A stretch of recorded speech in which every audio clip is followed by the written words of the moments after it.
Bienvenue à l'épisode numéro 15 de Sortir du moule. Aujourd'hui, on parle commerce, plastique recyclé et règles du jeu. Dans un contexte où la compétitivité passe autant par la maîtrise des échanges que par l'innovation responsable, les entreprises manufacturières doivent s'adapter et anticiper. Dans la première portion de l'épisode, nous recevons Mme Chloé Lamarre de DPME pour faire le point sur deux aspects cruciaux pour les manufacturiers québécois de la plasturgie, les règles tarifaires entre les provinces canadiennes et l'utilisation stratégique des incoterms, particulièrement dans un contexte où les échanges commerciaux avec les États-Unis sont soumis à de nouvelles incertitudes, notamment en matière de droits de douane. En deuxième partie, place à Mme Isabelle Landry du Bureau de la normalisation du Québec, une entité d'Investissement Québec, qui nous présentera la certification BNQ 3840-100, une norme canadienne encadrant l'intégration de plastique recyclé dans les produits manufacturés. Une démarche qui peut devenir un atout à la fois commercial, environnemental et stratégique. Restez à l'écoute, deux entrevues, deux angles complémentaires pour mieux naviguer entre performance économique et engagement durable, et ce, dans moins de 30 secondes.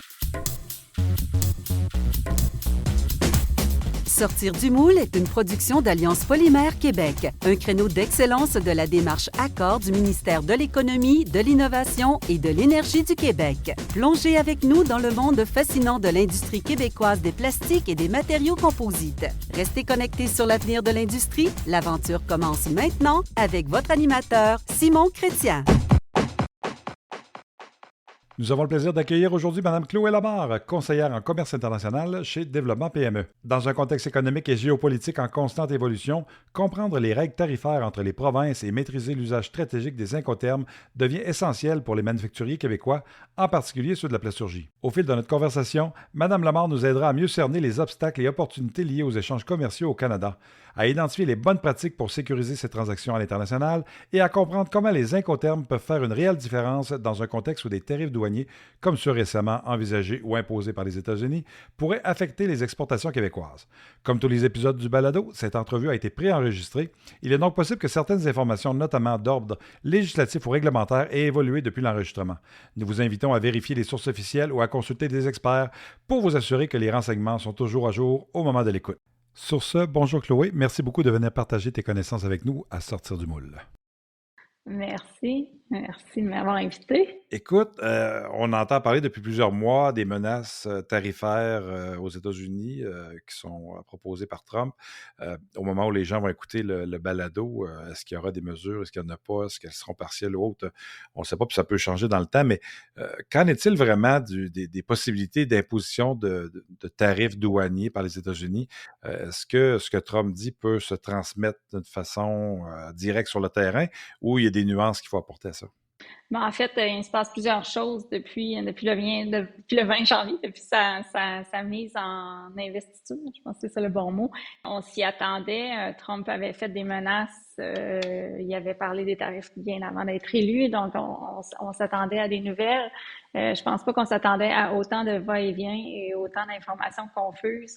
Par rapport à la guerre commerciale liée à l'ampleur que ça prendrait. Là. Je ne sais pas, en toute honnêteté, si lui aussi s'y attendait. Mais ce qui est important, c'est que, tu sais, ce que je dis toujours aux entreprises, c'est qu'on entend dans les médias plein de choses. Trump, c'est reconnu, c'est sa façon de faire, d'utiliser les médias pour être vu, pour être entendu. Tu sais, le vieux dicton, là, parlez-en bien, parlez-en mal, mais parlez-en. Là. Fait que, puis les médias aussi utilisent toute cette information-là pour poster et publier, mais c'est pas tout le monde qui sont des experts. Donc, des fois, il y a des... Puis la douane, c'est réglementaire, il y a beaucoup de nuances, il y a beaucoup de mots, de choix de mots qui sont importants puis qui ont un impact. Fait que quand on regarde juste les médias, c'est très alarmant et tout, mais quand on regarde juste les faits, là, les publications officielles de la Maison-Blanche, c'est somme toute un peu plus rassurant. Tant mieux. Donc, on peut pas se plaindre de ça. C'est ça, parce que présentement, dans le fond, tu sais, on a parlé de plein de choses, puis je ne veux pas dire la seule chose, là, mais la chose qui a été faite au niveau de l'administration américaine, c'est de mettre le 25% sur l'acier et sur l'aluminium, chose qui avait été faite, il faut se le rappeler, en 2017-2018, fait que c'est pas quelque chose de complètement nouveau. Mais tu sais, de la façon que ça a été couvert dans les médias, c'est comme s'il y avait des tarifs partout, là, les gens, ils savent plus du tout qu'est-ce qui est en fonction puis qu'est-ce qui est pas en fonction. Fait que c'est ça. Fait que c'est important de vraiment sélectionner notre source d'information. Et d'être s'informer, pas juste la sélectionner, mais vraiment aller chercher la bonne information. Oui, Puis c'est ça. aller vérifier en fonction de notre situation, qu'est-ce qu'il y en est vraiment. Exact. Puis dis-moi, un peu ces genres d'annonces-là, ça amène les entreprises à dire, écoute, on va diversifier nos marchés, puis au lieu d'aller aux États-Unis, on va rester chez nous au Canada. Mais là aussi, on entend parler beaucoup de barrières tarifaires, comme quoi qu'il y aurait des barrières interprovinciales.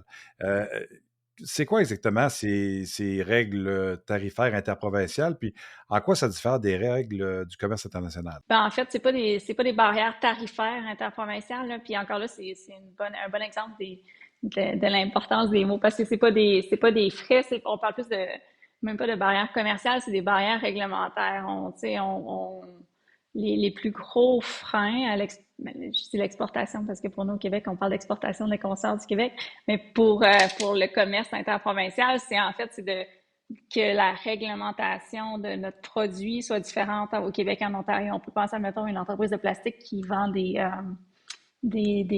emballages compostables ou de l'emballage alimentaire ou des choses comme ça qui ont des normes et des réglementations à suivre au Québec. C'est pas nécessairement les mêmes normes et réglementations à suivre en Ontario. C'est peut-être même pas le même signe, là. J'ai pas validé tous les normes et tout ça, mais c'est ça. Les signes, des fois, peuvent varier. Les certifications et tout ça. Fait que ça, c'est une des premières choses. Après ça, on entend beaucoup là, dans les médias au niveau du transport que c'est un fardeau incroyable pour tous les camionneurs. En fait, il n'y a pas de poste frontalier interprovincial, là. C'est plus au niveau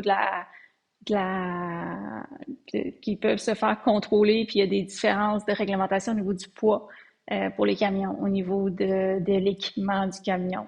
Mettons, si c'est des matières dangereuses ou si c'est, Un peu comme on a au Québec avec on peut les contrôleurs penser, routiers de la SAQ qu'on va passer, qui contrôlent les c'est camions, ça. qui ont Ben, des règles à appliquer. Dans d'autres provinces, ils ont le même mécanisme avec des règles différentes, dans le fond.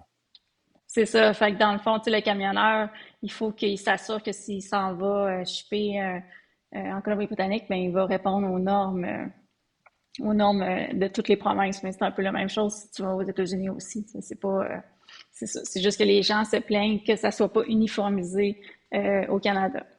OK. Puis, un peu dans cette forme-là là, d'échange interprovincial, j'ai vu passer qu'il y avait un accord de libre-échange qui s'appelle l'accord de libre-échange canadien. En quoi ça retourne? Puis c'est quoi exactement ça, si justement il n'y a pas tant de barrières? Pourquoi on aurait un accord de libre-échange? Ouais, c'est ça, c'est bizarre un peu, puis en plus on n'entend pas souvent parler, là, c'est l'ALEC.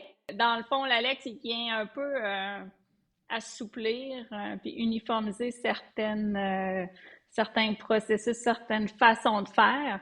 Par contre, dans la LEC, il y a plein d'exceptions. Chaque province avait le droit de mettre des exceptions. Fait que c'est là que ça freine un peu, là.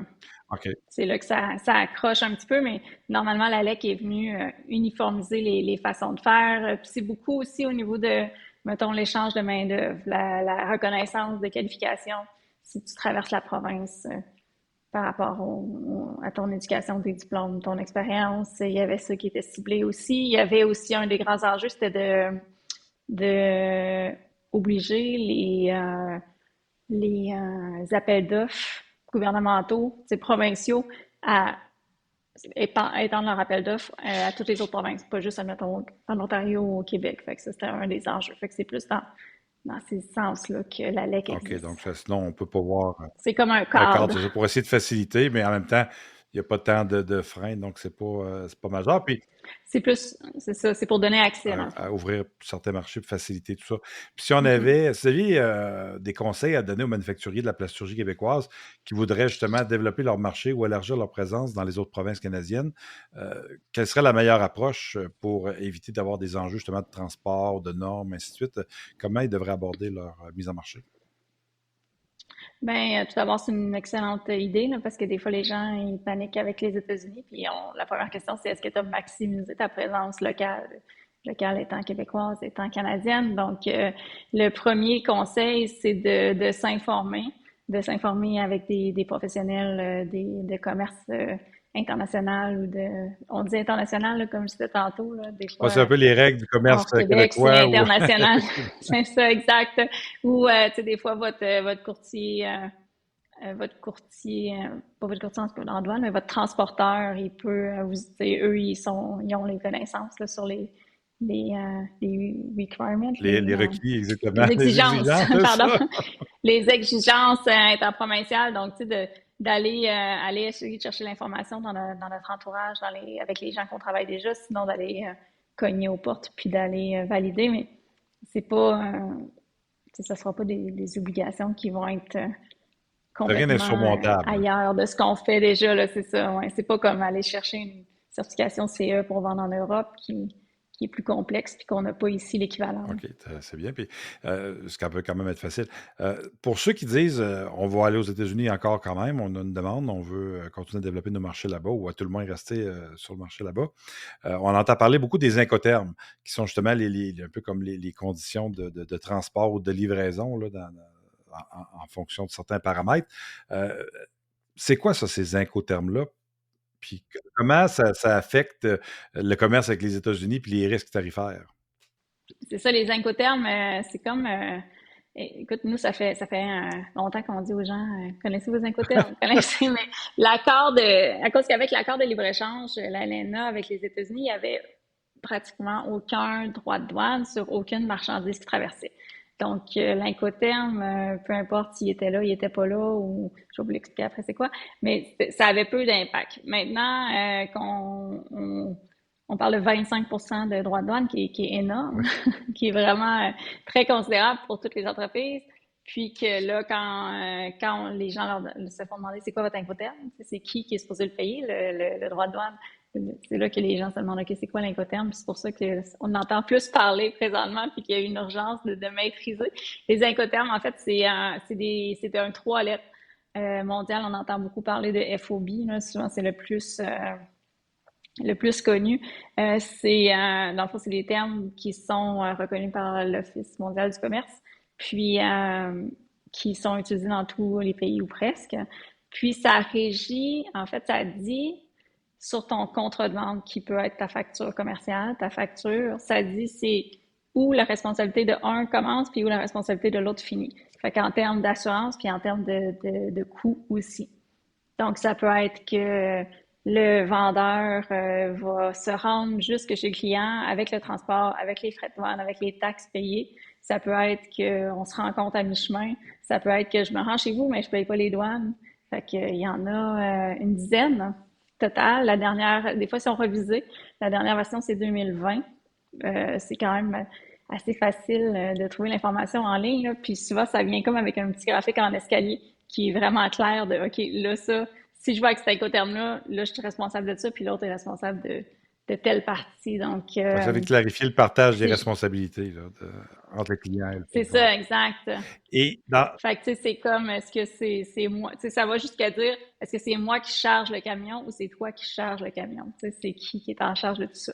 Ce qui est important là-dedans, présentement, là, c'est que l'Incoterm dit c'est qui paye les douanes.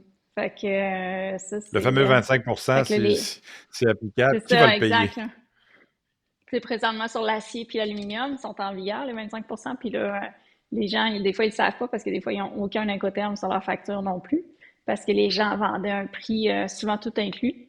Donc, voilà. Fait que là, c'est ça la plus grande question. Puis là, les gens veulent le mettre sur leur contrat. Donc, Ça change, oui, puis ça affecte la voilà. facture, puis les Beaucoup. Américains pensent qu'ils n'ont pas à le payer, mais les manufacturiers ne peuvent pas l'absorber nécessairement. La marge de profit ne le permet pas non plus, donc c'est important d'être clarifié. Puis C'est dans ça. un contexte justement où il y a cette imposition de droits de douane, que ce soit 25% ou autre, là, ça serait quoi le meilleur choix d'Incoterm pour une entreprise québécoise qui fait affaire aux États-Unis pour la protéger? Écoute, il y en a plusieurs. Bon, les incoterms les plus avantageux, ça va être FCA puis DAP. Je l'ai mentionné tantôt, là, souvent les gens utilisent FOB, puis les Américains, les premiers, utilisent beaucoup FOB. Puis je pense que tu me l'avais mentionné aussi tantôt quand on s'était parlé pré-entrevue. Mais ce qu'il faut savoir, c'est que FOB n'existe plus dans les incoterms depuis quand même 2020, sauf que c'est encore toléré et compris aux douanes. Puis la raison pourquoi, c'est à cause que les Américains s'entêtent à toujours mettre FOB. FOB, en vrai, c'est Free On Board, qui est utilisé seulement pour le transport maritime. C'est pas le cas quand on ship aux États-Unis. Mais quand ils achètent de l'Asie, les Asiatiques, ils mettent beaucoup FOB, donc là, ils l'appliquent à tout. Mais on a FCA, qui est quand même avantageux parce que ça permet aux manufacturiers de limiter ses responsabilités. C'est l'acheteur qui va être responsable du transport. à partir de l'entrepôt du vendeur. Fait que là, lui, il s'occupe de tout le reste. Fait que ça, C'est c'est ce que lui plus... qui est le plus intéressant puis qui protège le mieux. ça, c'est lui. C'est ça. Mais avec les Américains, c'est quand même rare qu'ils veulent s'occuper du transport. Ça va dépendre de l'envergure de ton client puis de ce qui est prêt à faire, là. Mais surtout, ce qui est important, dans le fond, c'est surtout d'éviter DDP, parce que DDP, c'est Duty Delivery Paid. Fait que là, c'est tu t'occupes du transport, tu t'occupes des taxes, tu t'occupes des Donc douanes. le 25% ou autre pourcentage en plus de tous les autres frais. Ouais, c'est ça. Mais ce qu'on dit présentement avec l'imprévisibilité, c'est tu sais, faut parler là, de humain à humain à ton client, puis de dire, écoute, c'est advenant 25%, comment on répartit Oui, ça, là? exactement. Qui va l'assumer? Parce que même s'il ne paye pas par l'Incoterm au niveau du transport, il y a quelqu'un qui va le mettre dans sa facture. Là. Le manufacturier ne C'est l'apprendra ça. pas. Il y a quelqu'un qui Quelqu'un va qui le va le payer. payer. Il va être déguisé. Quelque part. C'est ça, il va être déguisé à quelque part. Fait que, tu sais, c'est important d'avoir vraiment une transparence. Là, tout le monde le vit, cette guerre-là. Ça inquiète tout le monde donc d'avoir cette discussion-là parce qu'on peut inclure aussi une clause, tu sais, sur notre contrat que, advenant des tarifs, on s'engage à payer 50% de la facture, 50-50 ou Selon la des négociation, clauses là, peu comme ça. importe le ratio. Et est-ce qu'il Exact. y a des risques qui sont associés à une mauvaise utilisation ou une mauvaise compréhension des écotermes? Puis on disait justement, il y a l'infobie qui est tolérée encore alors que ça n'existe plus, mais il y en a peut-être qui sont pires que si on accepte de mettre ça sur notre facture, on risque de se retrouver avec des contraintes ou des coûts, ou des frais ou des complications. Ben, c'est ça qui se passe présentement parce que c'est comme je disais, là, les Américains, eux, ils veulent que dans le fond, quand tu leur donnes un prix, je te vends telle affaire 10 mettons, c'est par item. Ben là, ça inclut le transport, ça inclut les douanes, ça inclut tous les Américains. C'est la manière de faire là-bas. Puis c'est propre vraiment aux États-Unis, c'est qu'ils s'attendent à avoir un prix final, puis ils veulent pas entendre parler de transport, d'assurance, puis Donc de un prix douane. net, Ils veulent juste clair dans mes ils poches. veulent avoir leur prix net, c'est ça. Fait que ça serait DDP, sauf que là, c'est très imprévisible. Tu sais, faudrait, tu sais, cette crise-là va les aider à se responsabiliser puis à voir, là, OK. ce que ça implique de l'autre côté, je pense, là. Mais DDP, ça veut dire que vraiment tout est à ta charge. Puis quand tout est à notre charge, ce qui est important aussi à comprendre, c'est que on devient l'importateur aux États-Unis. Fait que là, il faut s'enregistrer auprès des douanes, il faut avoir un numéro d'importateur. Puis là, si on paye des taxes, ben là, il faut aller verser les taxes qu'on a payées, les taxes de vente, l'équivalent de la TPS-TVQ ici, selon l'État où on est livré. Donc, ça devient un peu plus complexe administrativement. Et est-ce qu'il y a des façons de contourner? Puis là, je dis pas d'être illégal, là, mais on connaît les gens comment ils sont ratoureux ou débrouillards, mais qui vont dire, Oui, écoute, j'en entends de toutes les je vais sortes. séparer mon produit en 3-4 morceaux, puis je vais l'envoyer dans 3 boîtes différentes. Puis il y a une partie qui est taxable, l'autre ne l'est peut-être pas. Est-ce que ça se fait, ça? Est-ce qu'il y a une stratégie qu'on peut adopter pour réussir à se sauver d'une partie des droits ou c'est correct? Ben, c'est bon. Le premier niveau de réponse à ça, c'est que je dirais, c'est ça. Je reviens un peu à ce que je disais au début là. Si on regarde les médias, c'est très alarmant. Puis c'est comme si tout est taxé à 25% présentement, puis que lui, quand que Trump il dit il met 50%, c'est comme s'il allait mettre 50% le lendemain. Tu sais, fait que si on regarde ça, ben le premier niveau, c'est d'aller vraiment chercher la bonne information parce que c'est pas la même que les faits réels. Parce que, tu sais, si je regarde, admettons, là, on prend le 25% sur les produits canadiens, ok, qui était le premier, un peu, la première menace, qui devait rentrer en vigueur le 4 février, que là, on se rappelle que là, il a donné un sursis de 30 jours, donc ça devait rentrer en vigueur le 4 mars. C'est effectivement rentré en vigueur le 4 mars. Puis là, le 5 mars, il a donné un sursis au secteur de l'automobile à cause des pressions des grands producteurs d'automobiles de 30 jours. Puis après ça, je sais plus, c'est le 6 ou Je le pense 7, qu'on est là, rendu mais au 2 deux jours avril. plus tard. Là. Ouais, c'est ça. C'est ça. Fait que là, dans le fond, ça nous amenait justement là, tu sais, en avril. Puis après ça, il a donné un sursis pour tous les produits, dans le fond, les produits qui étaient issus de l'accord de libre-échange. OK. Fait que dans le fond, présentement, le 25% sur tous les produits canadiens, il est en vigueur, il est en fonction. C'est juste qu'il y a une exemption sur tous les produits canadiens. Ah ouais, parce que l'accord de libre-échange vise tous les produits canadiens. Parce que l'accord de libre-échange, mais tu sais, faut comprendre ça, parce que si tu regardes juste les faits, présentement, il y a un 25% sur tout ce qui vient du Canada. OK. Mais il y a une exemption sur tout ce qui vient Donc, du ça Canada. s'annule. Fait que c'est un peu ridicule. Mais c'est ça s'annule complètement. Puis là-dessus, tu sais, je te dirais que 90% des gens, et même quand je lis les médias, ils s'attendent à ce que, parce qu'on entend beaucoup parler du 2 avril, là, que le 2 avril, les 25%, tu sais, le sursis, puis il est terminé, puis le 25% embarque, mais non. Parce que c'est juste qu'ils ont juste comme changé le 25% est en vigueur, mais ils ont mis une clause d'exemption qui a pas de sursis, là, Pas de qui a date pas de fin ou de date de fin. d'expiration. C'est ça. Fait qu'il y a pas, tu sais, il y a pas présentement de grandes menaces sur le 25%. C'est sûr que là, on parle de beaucoup d'instabilité puis L'incertitude, de là, ça va-et-vient peut là, changer. Puis dans il peut l'information. enlever l'exemption sur l'exemption un par-dessus l'autre, là. C'est ça. Mais, Puis, tu sais, au niveau des mesures de contournement, je peux donner un exemple, là, quand que l'acier et l'aluminium sont en vigueur, en 2017-2018, c'était sur certains pays. Puis là, tu sais, pour appliquer des tarifs, il faut qu'il ait fait une étude avant statistique sur le nombre d'importations, le déséquilibre commercial, etc.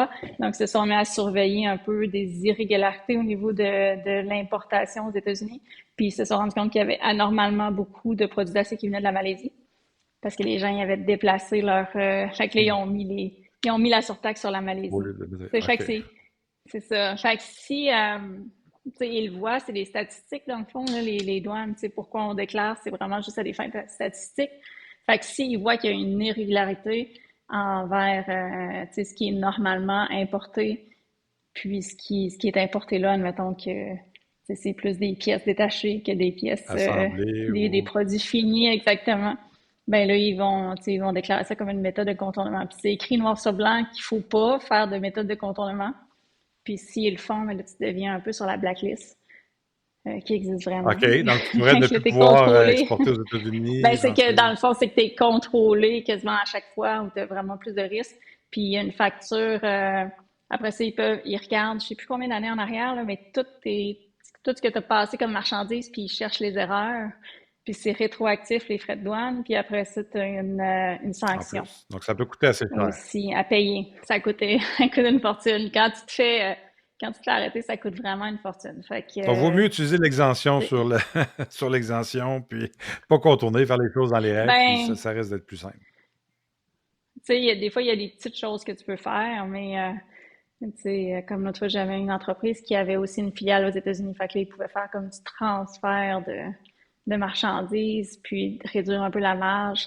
Mais aussi quand on regarde je cherche mes mots en français des fois avec les douanes, Ouais. là, mais mettons toutes les petites lignes là, associées à une augmentation tarifaire, mettons le 25%, là, il est souvent divisé par catégorie de produits. Puis là, chaque catégorie va avoir une façon de traiter le tarif, hein. OK.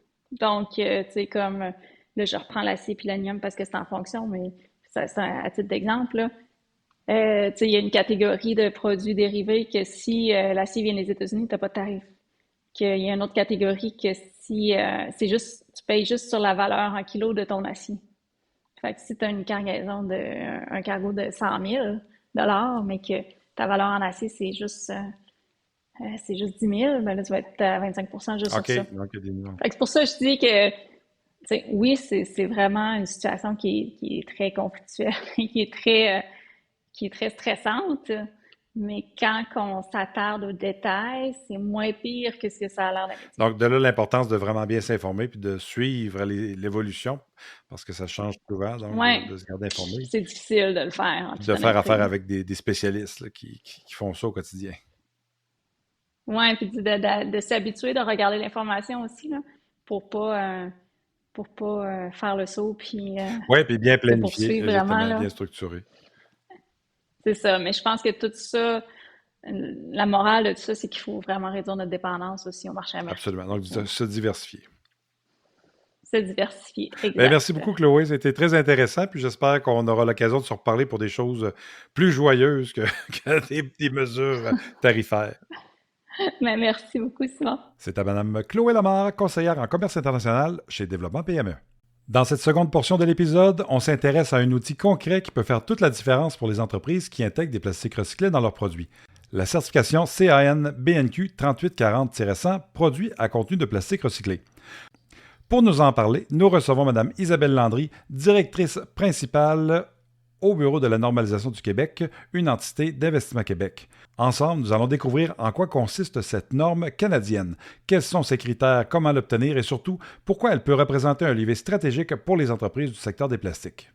Que ce soit pour se démarquer sur les marchés, répondre aux attentes des clients ou contribuer activement à l'économie circulaire, cette certification s'inscrit dans une démarche de développement durable sans négliger la performance. Bonjour Isabelle, merci beaucoup de te joindre à nous pour nous parler de la certification BNQ 3840-100 produits à contenu plastique recyclé. Bien, merci Simon pour l'invitation à discuter de cette norme puis de ce programme de certification. C'est très apprécié. C'est vraiment intéressant parce que c'est tout nouveau, puis je pense que ça vaut la peine que les gens prennent connaissance de cette nouvelle certification-là, qui est justement identifiée par un code qui va peut-être faire peur, mais il n'y a pas de quoi avoir peur, le CAN BNQ 3840-100. Mais c'est important de retenir plutôt produits à contenu de plastique recyclé. Donc, c'est quoi l'objectif de cette nouvelle norme? Bien, Simon, permets-moi d'abord peut-être de te mentionner rapidement quels sont les services du BNQ. Je vais te situer cette certification-là à l'intérieur de ces services. Essentiellement, on a 3 grands services. Donc, comme tu peux là, le constater à travers notre discussion, on élabore des documents normatifs, on élabore des normes. Donc, on rassemble des experts d'un sujet autour d'une table et puis on écrit des exigences minimales pour un sujet donné. Voilà. On a un deuxième service qui est de la certification, en fait, à des documents normatifs qui peuvent être des documents élaborés par le BNQ, mais aussi qui peuvent être des normes autres, comme des normes internationales de l'ISO. Donc, la certification du contenu de plastique recyclé dans les produits finis, elle s'insère dans les services de certification de produits du BNQ. Donc, chaque certification que l'on a permet de confirmer la conformité à une norme. Donc, dans le cas qui nous concerne ici, le programme de certification que tu as très bien nommé tout à l'heure avec sa codification numérique, là, le protocole en a été publié en septembre 2024. L'objectif principal de la certification, c'est d'établir des exigences pour vérifier le contenu de plastique recyclé dans les produits finis, selon la norme du BNQ, et je te la nomme, CAN BNQ 3840-100, je vais le faire qu'une fois, qui a été publié en août 2023, qui est intitulé « Produits à contenu de plastique recyclé ». Donc, le programme de certification établit des exigences de base pour classifier les produits pouvant faire l'objet de la certification. Elle établit aussi des éléments de preuve à fournir pour déterminer la quantité de matériaux recyclés présente dans un produit. Elle définit les procédures de traçabilité des matériaux recyclés. On parle donc de leur provenance, leur cheminement, leur finalité. Et enfin, les exigences liées à une vérification par une tierce partie, comme le BNQ, des allégations en contenu recyclé. Tout ça à des fins de marquage et d'étiquetage des produits. C'est vraiment intéressant, puis c'est carrément dans l'actualité. Là, on parle toujours d'intégrer puis d'utiliser le plus de plastique recyclé, donc c'est un bon moment justement de s'intéresser à ça. Mais quels sont les avantages pour les entreprises manufacturières d'obtenir cette certification-là? Est-ce que ça a un impact sur la compétitivité, la traçabilité, l'accès au marché? Je vais commencer à répondre à ta question, Simon, avec quelques généralités. Bon, tu sais que la production de produits de plastique avec un contenu recyclé, elle permet de créer une demande soutenue pour les matières premières secondaires, de sorte de créer un marché pour ces dernières qui, autrement, sont vouées à l'élimination. Donc, l'utilisation de matériaux recyclés demande des ajustements aussi dans les processus de production, donc pousse à l'innovation, mène à de nouveaux débouchés aussi pour les matières qui, autrement, pourraient aller à l'enfouissement ou à l'incinération. Donc, la mise en valeur des matériaux recyclés permet de réduire aussi l'utilisation de matières premières, comme les résines vierges, avec les économies qui en découlent, la réduction des impacts environnementaux.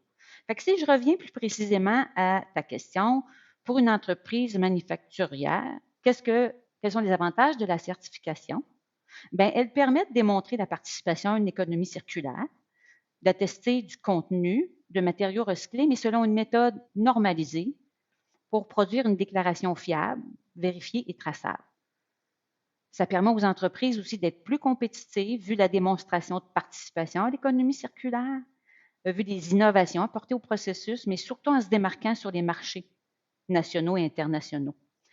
Il y a des directives qui sont depuis janvier 2025 entrées en force sur le marché européen et sans rentrer dans le détail, là, qui exigera, dans le fond, un contenu en matière recyclée de 25 pour les bouteilles là, que l'on connaît bien, les bouteilles de plastique en PET, nos fameuses bouteilles d'eau. Aussi, je te dirais que ça permet de se conformer à une éventuelle réglementation canadienne quant au contenu recyclé dans les produits finis. Et puis, de faire des déclarations fiables. Quand on parle des fois d'éco-blanchiment, en fait, la certification permet de faire une déclaration fiable et vérifiée, donc évite l'éco-blanchiment. Et en finalité, je te dirais de gagner la confiance des clients, des fournisseurs, des actionnaires, via un marquage des produits. Donc, tout ça, en résumé, là, vise à soutenir et à encourager un changement positif tout au long de la chaîne de valeur des plastiques. Puis, je pense que je te dirais que ça constitue une excellente carte de visite pour toutes les raisons que je viens de te mentionner. Donc, si on voulait parler de la confiance justement des consommateurs, des donneurs d'ordre à l'égard des produits qui sont fabriqués avec du plastique recyclé, on pourrait dire que d'aller chercher cette norme-là, ça va contribuer à renforcer cette confiance-là. Bien, tout à fait. Puis je te dirais comme prémisse de base que les entreprises, s'efforcent d'inclure une proportion accrue de plastique recyclé dans les produits manufacturés. Elles souhaitent le démontrer. Sans compter que les gouvernements envisagent de rendre obligatoire l'utilisation de contenus recyclés dans certains produits. Il devient donc essentiel de disposer d'une méthode normalisée pour calculer et vérifier le contenu recyclé des produits. Donc, la norme et son programme de certification permettent d'y accéder et garantissent des conditions saines de concurrence pour les industries qui les adoptent.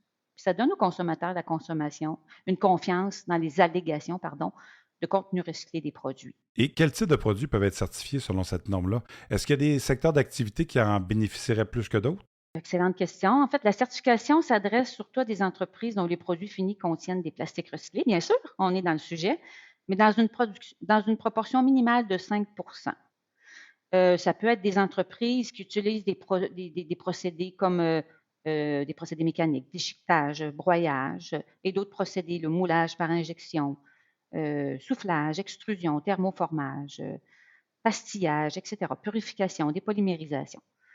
Donc, la certification s'applique aussi, outre ce que je viens de te nommer aux fabricants, aussi aux entreprises qui effectuent du recyclage des plastiques, donc les recycleurs, puis ceux qui manipulent les plastiques comme les emballeurs. Donc, pour répondre à ta sous-question, quels sont les secteurs d'activité qui bénéficieraient le plus de la certification? Bien évidemment, les fabricants qui utilisent déjà des plastiques recyclés pour la fabrication de leurs produits finis, les recycleurs, comme je te le nommais un peu plus haut, puis les entreprises qui achètent des produits de plastique et qui souhaitent avoir des allégations vérifiées. Puis on peut parler ici de l'industrie alimentaire, l'industrie de l'emballage, de la construction, du secteur automobile, des produits électriques et électroniques, des produits textiles. Avec l'évolution des réglementations environnementales, là, on a parlé de l'Europe qui a des exigences plus strictes, mais même au Québec, au Canada, ça change, puis ça évolue et partout dans le monde. Là. Comment vous voyez le rôle de cette certification-là dans l'avenir du secteur manufacturier québécois et canadien, puis peut-être même en lien avec la reconnaissance c'est une norme du BNQ, c'est pas une norme d'un organisme OBNL, là, mais justement, comment on peut voir cette certification-là dans son rôle là, pour aider au développement de notre secteur manufacturier? En fait, la certification, je pense qu'elle devient un levier économique et stratégique important dans l'avenir du secteur manufacturier québécois et canadien. C'est un positionnement unique du Québec avec cette norme-là et son programme de certification qui est aligné avec les standards européens, comme je parlais tout à l'heure, là, des nouvelles exigences qui entrent en vigueur là, au moment où on se parle. Mais pourquoi c'est un levier économique? Dans le fond, c'est que le marché des plastiques est en pleine transformation. Hein. On parle de 114 milliards, selon certaines études, de dollars d'ici 2030 dans le marché des plastiques. On parlait du marché européen tout à l'heure aussi, qui est un des plus importants avec presque le tiers du marché mondial. Je te dirais que donc l'alignement est essentiel avec ce marché-là. Puis il y a des objectifs canadiens qui sont en discussion présentement pour obliger là, un pourcentage de contenu recyclé.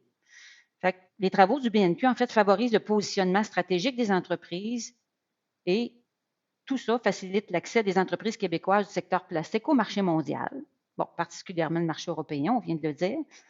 Ça influence les développements normatifs de l'industrie aussi, permet une veille d'intelligence d'affaires stratégique, puis ça accélère la commercialisation des innovations québécoises à l'international.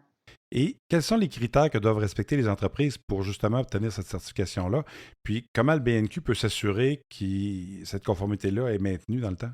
En fait, les exigences de conformité sont détaillées dans la norme et dans le protocole de certification pour, en fait, la classification des matériaux recyclés, qu'ils proviennent d'un recyclage mécanique ou chimique. Les exigences de conformité aussi pour les allégations en contenu recyclé, donc la quantité, pour déterminer la quantité en pourcentage de la masse. Puis les exigences de traçabilité des matériaux recyclés, et tout ça via des modèles de chaîne de contrôle. Donc, en résumé, la certification s'applique à tous les produits, comme je disais tout à l'heure, qui contiennent un contenu en matière plastique recyclée, donc dont la teneur alléguée est d'au moins 5 Et tout ça se fait par l'entremise d'un processus de certification là, que je pourrais te décrire au besoin, notamment par l'entremise de visites annuelles chez les entreprises, de sorte que le BNQ puisse s'assurer de la conformité des produits en vérifiant là, les processus de fabrication, la traçabilité des intrants, des extrants, les types de modèles de traçabilité utilisés, quels sont les calculs effectués, puis les systèmes qualité en place.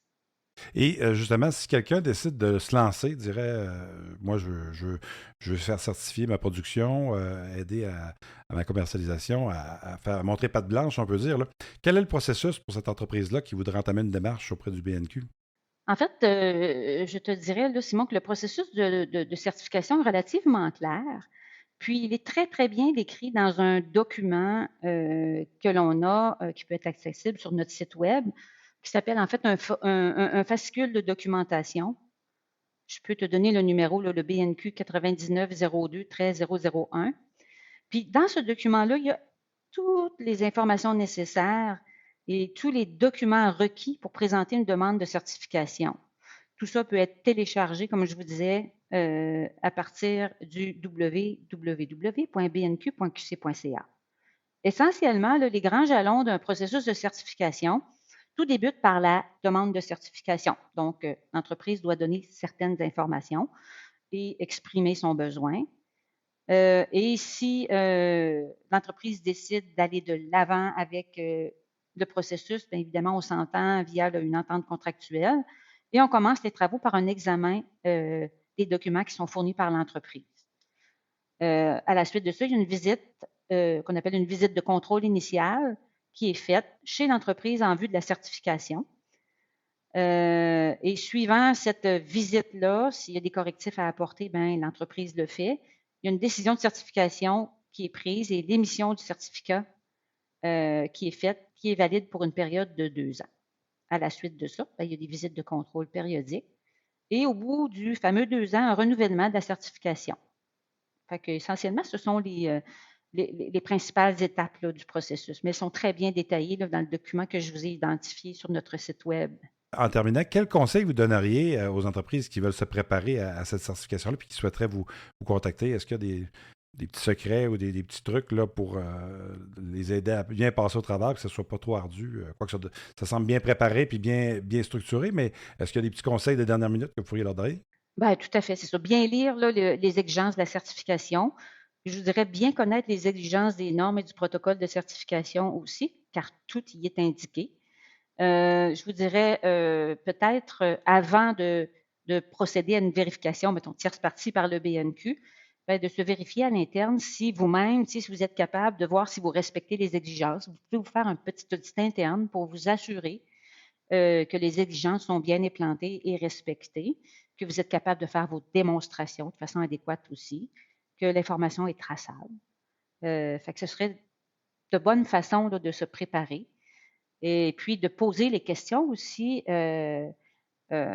aux gens du BNQ spécialisés dans la certification, justement, en vue d'une certification. Donc, comment bien se préparer, puis de poser des questions sur ce qu'on doit faire au mieux comment on doit être prêt, le niveau de préparation que l'on doit obtenir.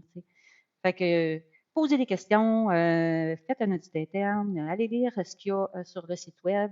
Et puis, je pense qu'avec ça, vous avez beaucoup, beaucoup d'informations pour procéder à votre demande. Donc, bien se documenter puis bien identifier l'information qu'on a à l'interne, c'est déjà un bon point de départ pour faciliter la démarche. Très bon point de départ, effectivement. Bien, Isabelle, merci beaucoup. C'est très intéressant. J'espère que beaucoup de gens vont vous contacter. Vous aviez peut-être des éléments supplémentaires à ajouter? Ah, c'est gentil de me l'offrir parce que oui, j'aurais aimé, en fait, en guise de conclusion, Simon, de dire un merci aux 24 membres du comité de normalisation qui a permis, en fait, là, que le BNQ a animé pour, évidemment, élaborer les exigences. C'est un comité qui est composé de certains fournisseurs, fabricants, utilisateurs des produits, puis d'autres organisations d'intérêt comme des organismes gouvernementaux. Merci aussi à nos partenaires d'affaires qui ont offert leur soutien de plusieurs façons. À l'équipe du BNQ qui a rendu possible l'animation du comité d'élaboration de la norme et du protocole. Puis je vous dirais, allez visiter notre site web pour connaître qui ils sont, ces gens-là, à bnq.qc.ca. Génial. On invite les gens à aller voir et à s'impliquer si jamais il y avait d'autres comités. Il n'y a rien de mieux que de participer pour s'assurer que ça réponde aux besoins et que ça soit fluide, là, un peu comme vous le faites actuellement. Tout à fait. Merci infiniment. Bien, merci beaucoup. À bientôt. À bientôt. C'était Mme Isabelle Landry, directrice principale du Bureau de normalisation du Québec. D'ici à notre prochain épisode, continuez à innover, à questionner et à sortir du moule. N'oubliez pas de partager cet épisode, de cliquer j'aime et de vous abonner à notre balado. Merci d'avoir été avec nous aujourd'hui. Je suis Simon Chrétien et c'est un plaisir de partager ce moment avec vous. À la prochaine sur Sortir du moule. Pour joindre la communauté de l'industrie des plastiques et des composites du Québec, visitez dès maintenant le portail polymerequebec.com.